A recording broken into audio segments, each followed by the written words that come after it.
I don't know which epic dev gave him that chest, but he has the Sentinel, which adds an extra effect. He has the Slapberry Fizz, which heals HP and shields. Guapo getting caught on that rotation out of builds. And this is where you can see Rise just trying to toy with the decision. How do I approach this? Getting the revive, that's going to be step number one. But how much resources you give on over? Spaxley getting elimination on the Ritual. Poyo, Jinxie trying to climb up the side of the mountain. But if you look, the first team to try to make some sense of high ground is going to be Muzz and Somerset. But again, maintaining height has definitely been a little bit of a difficult task as the matches draw on later and later. Teams now recognizing just what kind of effects, what kind of presence you can have in a lobby, but Veno and Ron fairly isolated from where the rest of the lobby is at. We're gonna have to close some distance here, but nowhere near as much as everybody else on this next pool. Yeah, but somehow use that to find a knock on Raw Dog. Moon probably rotating with the crash pad or shockwave getting caught out of the sky, and that's where you see players kind of not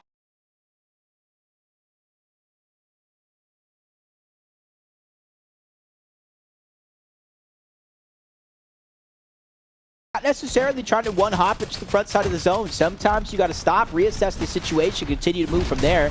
Reet and Fran just looking at all angles. Clicks building some extra space.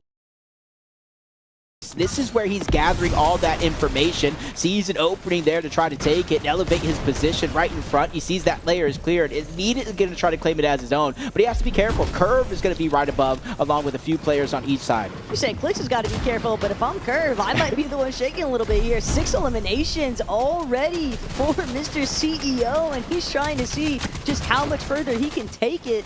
Another elimination or two and a solid placement. That could be the difference between first or second entirely, but they are still going to have to contend with Victor V and Crackley. We're still kicking in this lobby. Not only that, but Veno, Ron, still doing their own thing too. Reet and Frantic, though, starting to really mix things up. They want the high ground. Yeah, and I think Veno as well, along with Ron. They keep looking up, trying to assess the situation. For now, they're just going to settle with the front side of the zone, give a lot more time to formulate some sort of strategy if they do want to take it. Clicks and Lacey know for it as well, but the struggles come in as Veno barely lets somebody escape outside of his box. Talk about Clicks with 6 eliminations. He has taken charge with 6 eliminations of his own as well.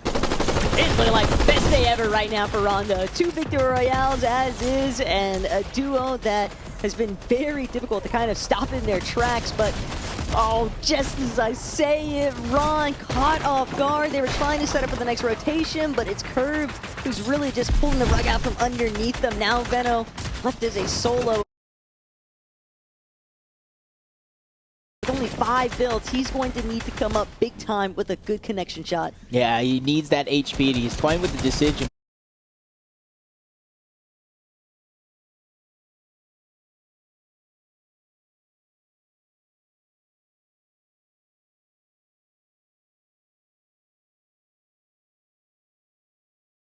Because it only gives you 5 with 30 shields. Do I use it now? It is going to be the bare minimum. Even if I get through all 7 slices, I'm still going to be missing a chunk of everything. But now that he gets cracked, shields are there. Instantly pops half of that pizza. Rise going down. Veno needs this clutch here. It's only top 8. Not even half of the placement points have been given out in the game so far.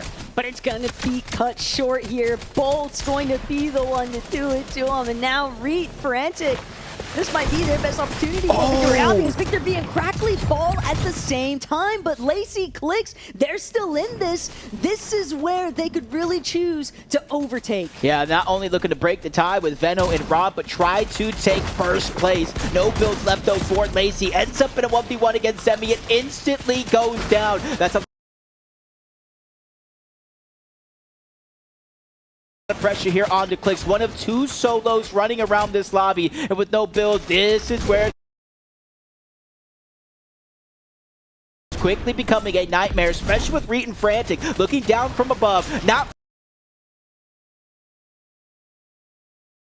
to give him any inches to play with, but he finds a mile on this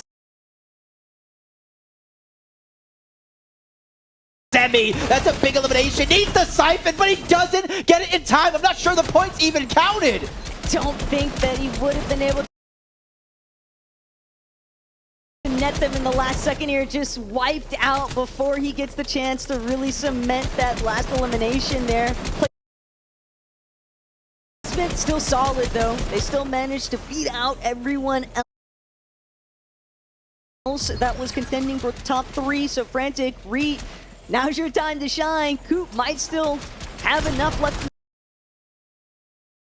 the tank to overthrow. Their material count is incredibly thin, but Cooper setting it to high ground. Frantic incredibly low. Reet sliding down the mountain face here. This is getting dicey. Almost canceled the med kit. Meanwhile, Cooper gets the drop onto 1. Cooper has 2 different med kits. Reet only has 1. If this goes to a heal off, this is Cooper's win, depending on how much sickness there actually is, as Reet gets the med kit canceled. Beam the HP gone. The shield as well. Cooper and Zemi with 12 eliminations steal away that game. You have to remember that Cooper